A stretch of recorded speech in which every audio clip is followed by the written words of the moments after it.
عليكم، عاملين ايه؟ بتمنى تكونوا بخير. هنبدأ دلوقتي في اول فيديو من فيديو اساسيات الرياضيات، وهنتكلم عن الفرق بين مربعين، وده نوع من انواع التحليل اللي بيعتمد على ان انا بيكون عندي كميتين مربعتين. بمعنى ان انا كمية مربعة معناها ان انا اقدر اجيب ليها الجذر التربيعي.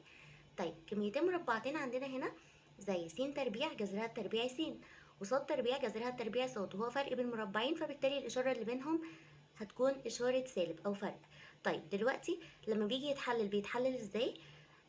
باخد جذر الاولاني والجذر التاني فيبقى س وص، وبخليهم مره مجموعين ومره مطروحين، فهتبقى س ناقص ص وس زائد ص، وبضرب القوسين في بعض فيبقى س ناقص ص وس زائد ص، وبضرب القوسين في بعض. يبقى انا بعمل الفرق بين مربعين ازاي؟ بجيب الجذر التربيعي للحد الاول والجذر التربيعي للحد الاخير، يبقى س وص، واخليهم مره مطروحين ومره مجموعين وبضربهم في بعض. هو ده التحليل فرق بين مربعين. طيب نشوف كده امثله على كده. هنا عندي في اول مثال بيقول لي 49 س تربيع ناقص 25 وعايز نحلله. طيب مبدئيا اشوف هو فرق بين مربعين ولا لا. اول حد هو مربع كام؟ ما هو مربع. بمعنى ايه انه مربع؟ ان 49 ليها جذر وهو 7. طيب والسين تربيع ليها جذر وهو س. طب ال 25 ليها جذر وهي 5، فبالتالي هو فرق بين مربعين لان الاشاره اللي بينهم كمان اشاره ناقص.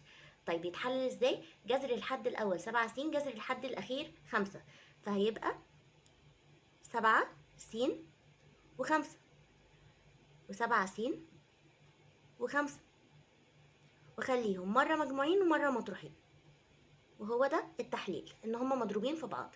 طيب نشوف بعد كده، هل الفرق بين مربعين بيكون للأعداد الصحيحة فقط؟ الكلام ده مش صح، بيكون للأعداد الصحيحة وبيكون للكسور كمان. طالما قدرنا ناخد جذر الكسر ده فبالتالي هو ينفع يكون فرق بين مربعين عادي.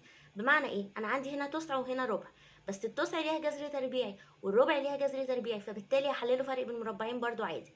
طيب التسعة جذرها التربيعي تلت والربع جذرها التربيعي نص، فاجي احلل كده تبقى تلت س، يبقى الحد الاولاني تلت س او اللي هي س على 3، والحد التاني هيبقى ربع، فالجذر التربيعي ليه هيبقى نص. طيب هخليهم مرة مجموعين ومرة مطروحين، يبقى س على 3 برضو، وهنا عندي نص، ومرة مجموعين ومرة مطروحين واضربهم في بعض. طب هنا عندي نص س تربيع ناقص 2، وبقول لكم ان ده فرق بين مربعين. طب ازاي فرق بين مربعين؟ هي النص ليها جذر او الاتنين ليها جذر؟ ملهاش جذر تربيعي، فانا في الحاله دي هاخد الاول عامل مشترك هطلعه بره، ساعتها هيوضح بالظبط فين الفرق بين مربعين او فين الكميات المربعه. لو خدت دلوقتي النص عامل مشترك هطلع النص عامل مشترك بره، هيتبقى لي ايه؟ هيتبقى لي س تربيع ناقص 4. 4 جت ازاي؟ انا لما باخد عامل مشترك بقسم كل مقدار عليه، فتبقى نص س تربيع ونص، خلاص اتبقى لي س تربيع. طيب 2، الاتنين على النص يبقى 2 في 2 اللي هي ب4. فمن هنا جت فكرة ان احنا لما ناخد العامل المشترك ظهر الفرق بين المربعين. طيب اول حاجة هكتب العامل المشترك بره عادي جدا وهحلل بعدها، فتبقى س و2 وس و2، مرة مجموعين ومرة مطروحين وفي الاخر مضروبين في بعض.